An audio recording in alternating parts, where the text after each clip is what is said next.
another episode of Insufficient Friends. I'm Kevin. She's Stevie. Hi. How's it going, Steve? Good. How about you? Yeah, that's not too bad.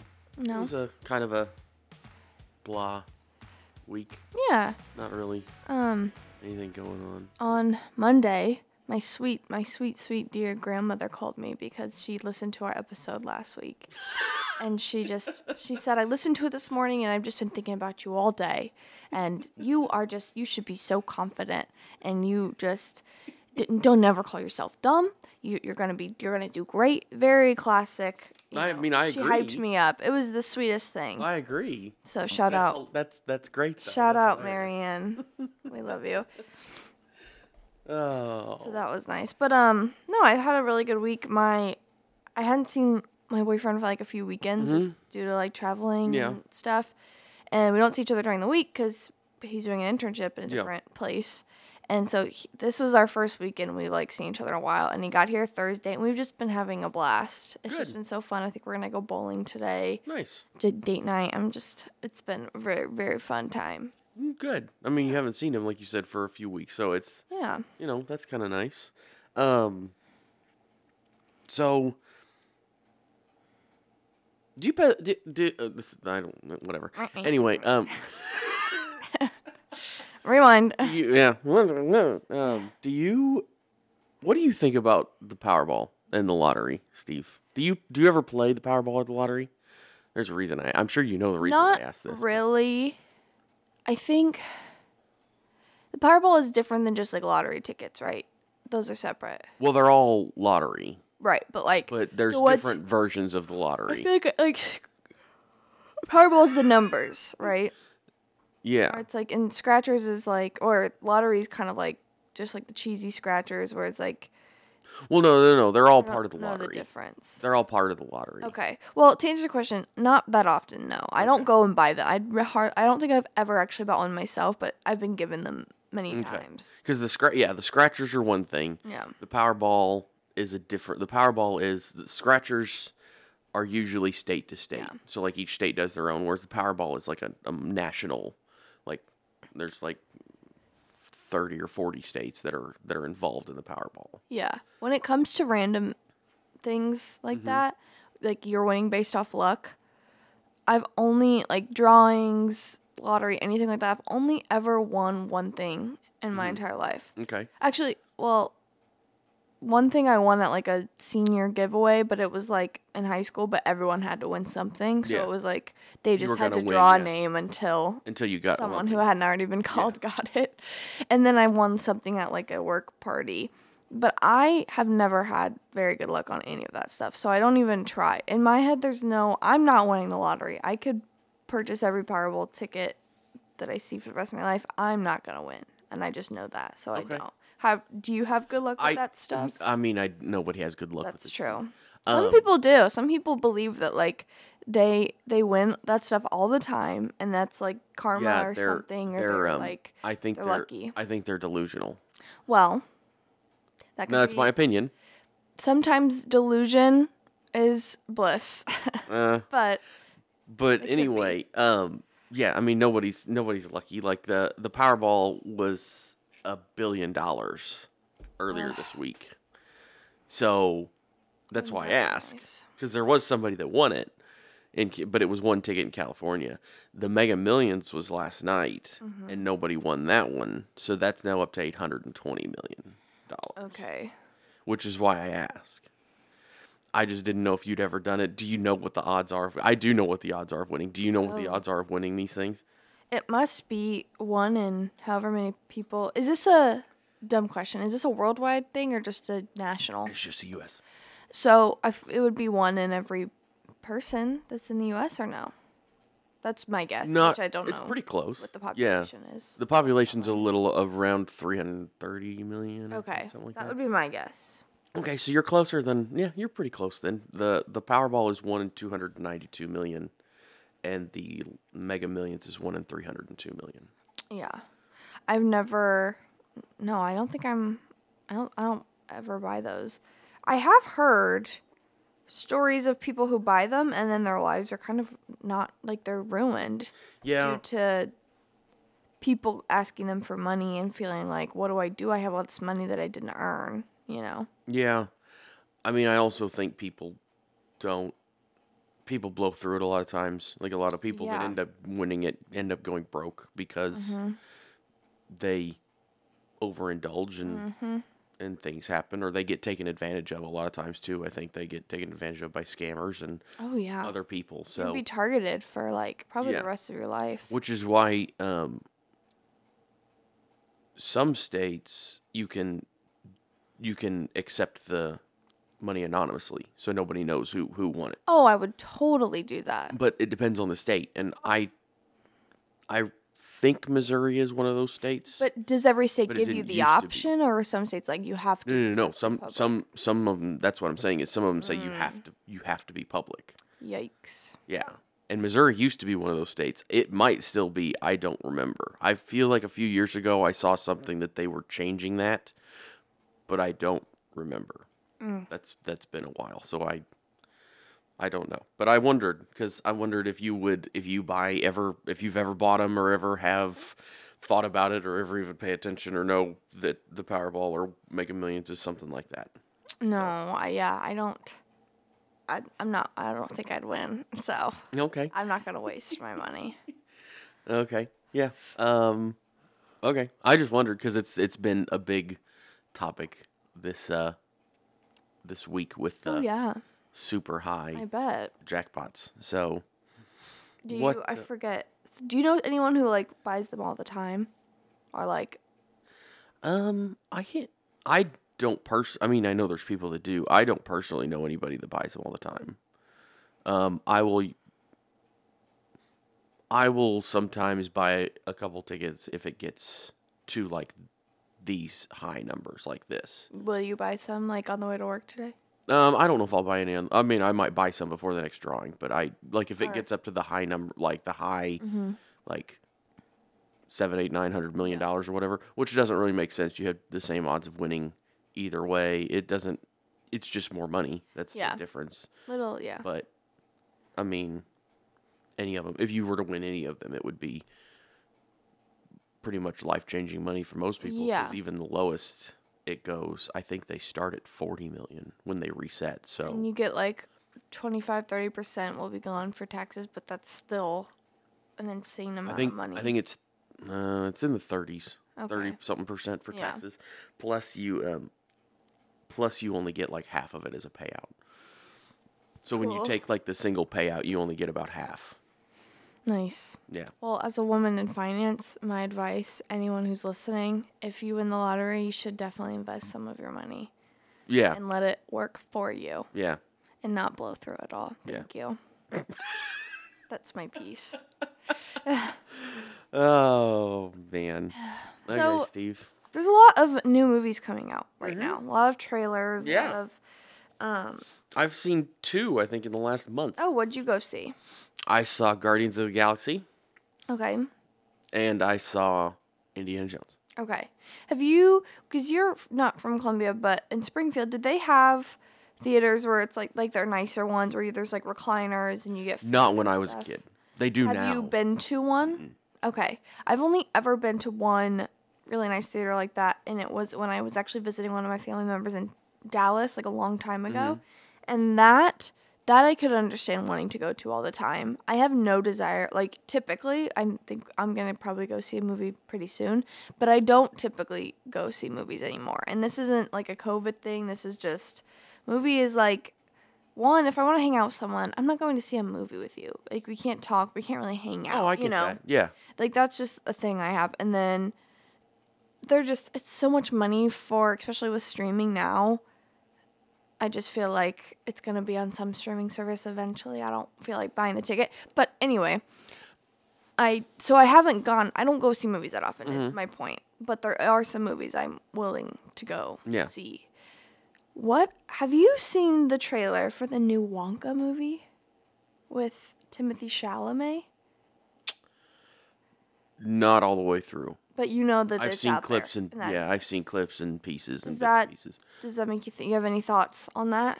Because how do you feel about Willy Wonka, the two? I mean, I always liked. I think there was 3 actually.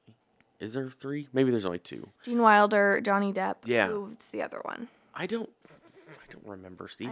I'm just saying, I'm a big fan, so it might be like is it like a spin-off? Well, maybe there wasn't. Anyway. Okay. I don't know. Didn't think so. But I mean, I liked Willy Wonka when I still like Willy Wonka. Like, I prefer the Gene Wilder one. Really? Because I like Gene Wilder. No, I do too. They were both phenomenal choices, I'd say, for Willy Wonka. But I don't, yeah, I mean, it's an interesting concept. I'm not surprised that they're doing it because the original made money, the remake made money, so let's try to squeeze some more money out of it. Like, right. I'm not at all surprised that they're doing it. Yeah. So that's probably what most people think. For me, I loved Willy Wonka. I loved Tim Burton. He did the second Willy Wonka. My grandma took me to the theaters to see the second Willy Wonka with Johnny Depp 4 times before it came out on DVD. Okay. So just to preface, I love Willy Wonka. Okay. And I love the first one. I saw it many times as a kid with Gene Wilder. I love both of them. Yeah, I've seen both of them. I think a few times, I'm sure. And they both have similar vibes. They're both kind of this, like, you go into this building, it's just this wonderland of kind of like, it's a little like trippy. It's like very colorful. Everything's a little just like loopy. It's just a little off. It's a little kooky. Yeah. It's a little mad, as they would say in Alice in Wonderland. And that, to me, those are my favorite type of movies. Just something where it's like, I want to say dystopia, but that's not the word. That's not the correct word. It's like just this wonderland, this like magical place. Movies that kind of have that feeling to them, I love. And I remember as a kid, that movie and Alice in Wonderland, I would feel like FOMO when I would watch them because I just wanted to be there so bad. I was like, why can't this be real? Okay. But anyway, I love Willy Wonka. And my dad texted me the trailer and was like, do you know about this? Because obviously he knows that I would have opinions on it. And I do think I think Timothée Chalamet's in a good spot to do something like this, but I think the pressure is going to be on. Willy Wonka is such a specific character, especially to the fans, and I think that I don't know how long between the first one and the second one, if we want to look that up, like how long it took them to make it, but it feels like for at least my generation, we had these 2 great versions of this movie, and it's just been so long. And now we're trying to like come out with another one. I'm like, I feel like the pressure is going to be high for this movie. It was 36 years. Okay, so it was another 10 years more than what it's been. Yeah. So, but as my generation, we obviously had those 2 movies already, like when we were kids. So, to me, it feels like, oh, it's been so long, and we're gonna make this new movie with this young actor. And sometimes I think that helps. It might, because you don't expect it. Well, and also people are excited to see something else. I agree with it. Yeah, so I am excited, and this is gonna be something I have to go see, but I'm gonna be very critical. I'll tell you right now. Well, we'll have to look forward to that in December, because that's when it comes out. So. Okay, good to know.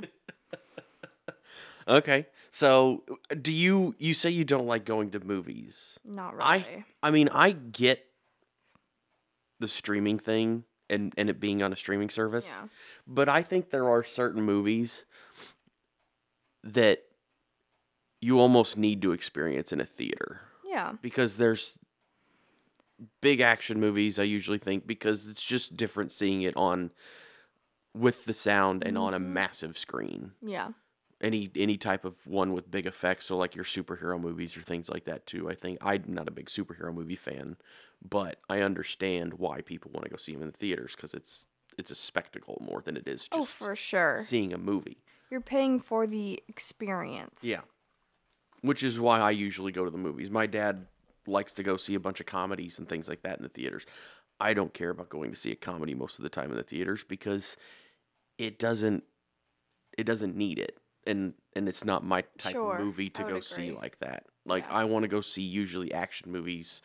I'll go see comedies sometimes, but I mean, it just kind of depends. Usually it's a more of action-based movies that I'm going to see in the theaters. I would argue, I'm sure you can counterpoint this, but I would argue that a lot of comedies are just coming right to Netflix these days. Yeah, I think so. I mean, there's some that aren't. What was the one that just came out with Jennifer? No Hard Feelings. Just came out with that's Jennifer true. Lawrence. Yep. That's a pretty big. That's okay. I comedy. forgot about that. But like, I don't know what you consider Barbie. That's the one that's coming out right now. I mean, I haven't seen it. I wouldn't, even if it's funny. It's just more of like I think it's because it's so like all encompassing, probably in genres and in like audience, that it makes sense that it's in theaters. It's not just for one. Like a lot of comedies are just like adult or kid, you know, or it's a Disney movie and that's like for kids. This seems like something that it doesn't really have like an age restriction on audience or even like a type of audience. Like it's really going to be for, I feel like anyone could find something in it they like. Okay. Like I don't think a lot of people who would normally see a Barbie movie, they'll see Ryan Gosling and they'll be like, I would go see this because Ryan Gosling's in it. If they like him or they like Margot Robbie. Like I think it's just, it's appealing to more people. Okay. Yeah, I get that. It is blowing up. I'm really shocked at this movie going. I'm not surprised. So crazy. And I'm shocked they haven't made a live action Barbie movie until now. That I'm surprised at. I'm not surprised that it's blowing up because just more than any movie in so long. Yeah, but it's like they're putting a lot of money into it. It's just one of those types of movies that would, I feel like, go for everything. That's true. The cast is pretty good, which always helps. I want to see Oppenheimer too, but I know you don't care anything about that. But. I don't. Yeah, I'm not gonna see that. Yeah.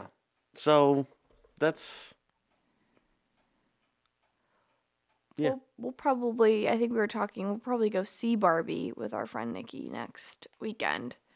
Yeah. So we'll be talking about that hopefully next week. So, that one is like a lot of people might not listen because there's still reason for people to not have seen that. That's like the first movie we've done where it's like recent. Yeah. So really sorry for the spoilers on that. Yeah. We'll try to keep it to a minimum. I guess.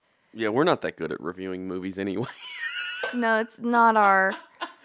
Our movie reviews are very lackluster. Movie critics, no. Yeah. What did you think of the movie? Oh, it was okay. Okay, I thought so too. It's kind of just to have some consistency. Yeah. It's like our thing. Yeah, we're still new at this. Yeah. I'm gonna. It's now. I don't know. Is this 24 something like that? Yeah. So it's been a while, but that's okay. We're still new at this. So I don't care. I was listening to a podcast the other day. Sometimes I worry we go off on too much of a tangent or we get too niche on something, and I'm like, oh, people don't care about this. People don't listen to this, whatever.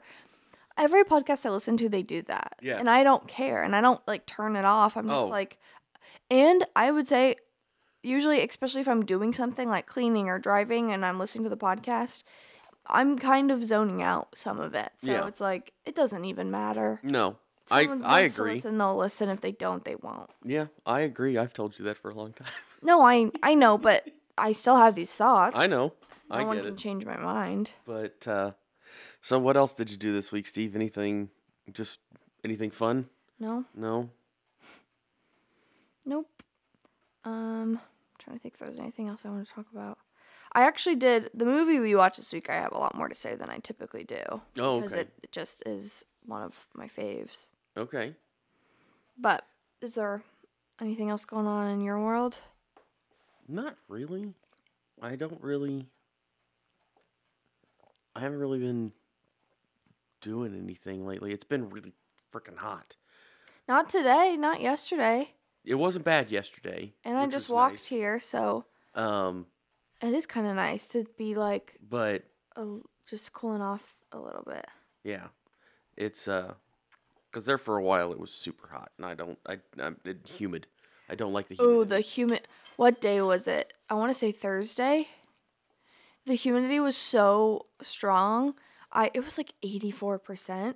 I went outside in the morning to just like go for a little walk just so my hair would like curl more, because I had slept on it, and like my hair is naturally pretty curly, but I have to, if I sleep on it and I want to brush it, I kind of have to like spray it with water so it doesn't get super poofy and frizzy.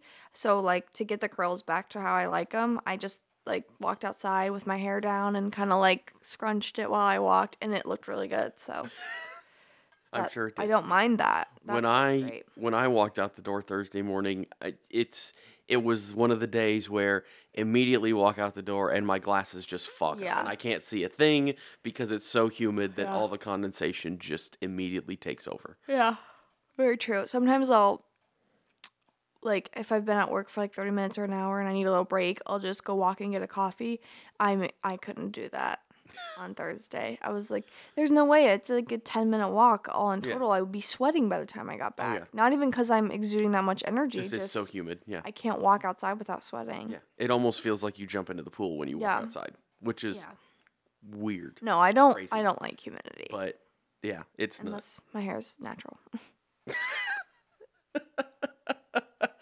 Oh, okay. Yeah. Well, I mean, Steve, you want to talk about the movie, so I don't have anything else to talk about. So yeah, sorry, we're a little. Yeah. This one was lackluster, but sometimes that happens. It's also 6 a.m, and recording at 6 a.m. is crazy. I don't know if I can keep doing it. Yeah, she's already yawned a couple. Well, she yawned into the microphone at one point. I don't even care. You guys don't have to listen to this. I'm not forcing you. Anyway, Steve, what did you think of the movie?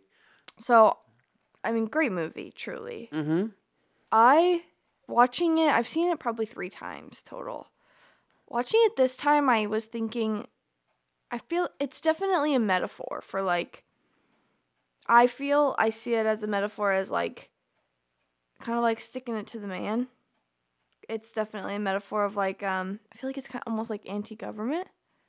As if, like, whenever Jack Nicholson's character, I'm already forgetting that, I forget what's his name. RJ. Something, yeah. He comes into the mental institution, and, like, everyone's kind of got this routine down. Nurse Ratched tells everyone what to do all the time, and RJ comes in, and he's kind of like, not anymore. Yeah. Like, I'm gonna make this more fun for everyone. And obviously he gets in trouble for it, and a lot of other people do questionable things and also get in trouble. But that's how kind of like, it's kind of metaphorical in that way to me. Okay.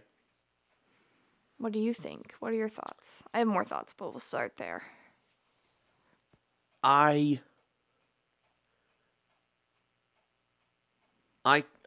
mean, I guess I kind of understand that.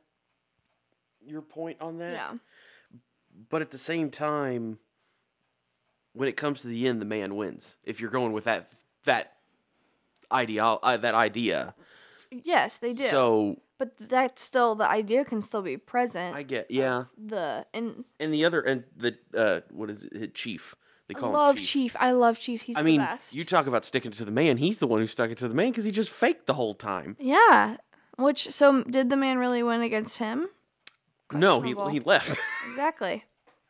I love Chief. Every time I watch that, I'm like, oh, he's the best. He's my favorite character in the movie. Okay. So when I was younger and, like, I first started to understand what, like, a mental hospital was, I always thought, okay, if I have to go to jail, I'm just going to act crazy, and then I don't have to go to jail. I'll go to a mental institution. I don't think this movie and, like, American Horror Story has shown me that I don't think it would be much better. I don't, because I think they even see you as less than human. I think so. Unfortunately, I do think so. It maybe also not depends. Anymore. It's this movie is what, made in the 70s. So probably even took place earlier, but yeah, and, like, American Horror Story. That's back when like no one's doing lobotomies anymore. No, but it's crazy. Shock therapy. It's crazy to think that they did them so recently and how many they did. Very true. It's just insane that we used to think that was a good idea. But yeah, I mean, I get it. I I thought it was an interesting movie. It was kind of sad. It's sad. It's a sad movie. Yeah. But it has a lot of... It's nice that Chief... was able to... It's nice that Chief gets away. Yes. Was able to run away. But it's... I mean... But the one guy... Oh, God. There is a lot of self-harm in this movie. Yeah. So, like, people don't survive because of that, because of their own doings. And then people also get hurt and killed. So, a lot of people don't even survive, a lot of the characters. Yeah. But, thankfully, Chief does get away. So, I don't know. That's, But it is a movie. I think it's overall, like, it's a movie about power. Regardless of who has the power, sometimes it's the people, sometimes it's the man. I feel like one scene that was very impactful was the baseball, like when the TV, they refuse to show them. I don't know if it's the World Series or something. Yeah. And he just starts calling They just start acting like it's on TV anyway, and they start, screaming like they're watching a game, and they get really excited, and it's like, oh, you can't do anything to stop these people. Yeah. And so, I don't know, like, that's, like, cool to me. Mm-hmm. I get that. Yeah. That's, different types of power were displayed throughout this movie. Yeah, because Nurse Ratched obviously tries to... take over all everything. The power. Yeah. So, now we don't have to discuss this on the podcast, but if you get a chance... There is a series based on Nurse Ratchet's, like, origin story, I guess, on Netflix, just called Ratched. And it, who's the actress? She's so good. She was in American Horror Story. I remember seeing that along a while back when it was on. What's the lady's name? I don't know. I'm trying to look it up. I'm just trying to make it But up. I remember seeing it a while back when it was know on. that? She's like one of my favorite actresses.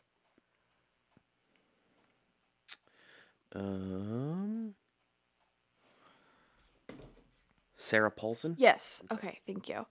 She's amazing. And she plays this character so well. I'm pretty sure it's directed by Ryan Murphy, who also directs American Horror Story.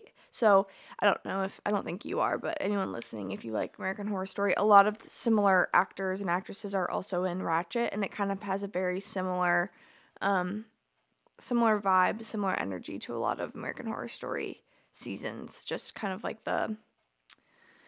it's a bit gruesome, but the story is just, it's so good, and it really just brings you in. It's hard to look away. So I suggest that if you ever get the chance, you should watch Ratched. I might. I mean, with the strike in Hollywood, we may all be going back to watch other things. Oh, that makes me sad. But there's so many movies coming out, so... Yeah, well, they're going to stop eventually, so... What do you... Oh, gosh, that's a whole nother topic. So... It's like people are mad because they're not getting paid for shows that are still on the air. No, well, there's like a little bit of residuals? That. The residuals is a big thing. I mean, they get residuals. There's several different things that they're arguing for. One is protection from AI. Oh, right. From the use of artificial intelligence to take over their jobs. Mm-hmm. That's for writers, though. Because I feel like that's for actors, too. Oh, God. Yeah. From what I've heard, one of the proposals is that studios have tried to do is basically you bring in an extra, you scan them for AI, and then you can just use them in the movie without ever having the person come back in to be in the movie because they're basically a CGI character because they're just in the background. Mm-hmm. So there's things that they're trying to fight for that. There's different. AI is one of the big ones. Residuals is another big one. They're trying to, used to when you did a season, you would have most television shows and things back in the day were 22 episodes. So you were on for most of the year writing, and then you might have 8 weeks off, and then you're back. And now these streaming shows are only like 10 episodes, so there's much less work, and they're really not. I mean, from what I understand, they're getting paid, but they don't have steady income, basically. So. Okay, I see. Do you think this will affect, like, because obviously writing is a big part of, like, sitcoms and written shows, of course. Do you think this will affect, like, competition shows or reality shows? Like, will those be, like, the only ones left standing one day? I don't know one day, but for a while, yeah. I think your late night shows haven't been on for 2 or 3 months. What's like the hosts? No. Like shows? like the late night shows, like Seinfeld. Saturday Night Live. No, Seinfeld's a sitcom, and it's not in production anymore. Well, I don't know. Late night makes me just think of like reruns. I don't know what you mean. No, late night, like Saturday Night Live, Stephen Colbert, The Tonight Show with Jimmy Fallon, like those like late night they haven't been on interview shows. Yeah. So they've been running reruns because they don't have writers. Oh shoot! So as soon as like that was the first thing to shut down because those are done every day. They're not pre-produced. So they don't have writers, so they have been running reruns for a couple months now. Okay, but I feel like that's a good testament to. Well, is that because actors are on strike, they have no one to act in them, or because the AI can't write? No, that's because writers are on strike. Okay, but isn't the whole point that they don't need writers? Isn't that this whole? Well, that's their argument, exactly. But you can't really. So clearly, they do. Yeah, but that hasn't. But it's not just the thing is it's not the shows that are fighting it, it's the studios. So the ones that run those shows, like you can't like. So who are they fighting? Who's the argument? Who's Mr. Hollywood that's saying we don't need these people if everyone is saying yes we do? Your production studios like Paramount, Universal, Disney, the big companies. Literally, the big companies are the ones that are. Which isn't everything Disney? No. Okay, I thought Disney like owned everything these days. No, Universal's just as big as Disney. But they own like, I guess they don't own Paramount. Paramount's another big one. Warner Brothers is another big one. Oh, that's true. Yeah. They own like DC, Marvel. Disney does. DC is Warner Brothers. Okay, they own. Marvel is Disney. What's Star Wars? Star Wars is Disney. Okay. I guess I just mean in terms of franchises. Yeah, they couldn't own other companies. Yeah, I mean they own some big franchises, yes. They own Marvel and Star Wars, which are two massive franchises. But, other companies. Pixar that's like is under Disney Pixar now. is a Disney, yeah. Okay, that's what I was thinking about when you said Paramount. I got it confused with Pixar. They just. So what do you see long-term effects of this being, do you think, in your opinion? Well, before too long, you're going to start having a lull in things coming out. Right. Because everything you've got things that are in post now, like movies that have already been shot, written, everything else, and you're just now like in the editing process. Yeah. So you'll have those will come out. You'll have the same thing with TV shows. But once all that's out, yeah, I say give it like 3 years. Oh, I don't even think it'll take that long. I think 2 to 3 is like probably the sweet spot. And then there'll be nothing. And then you'll have nothing new pretty much for a little while because you will have had the stint of no one making anything. Right.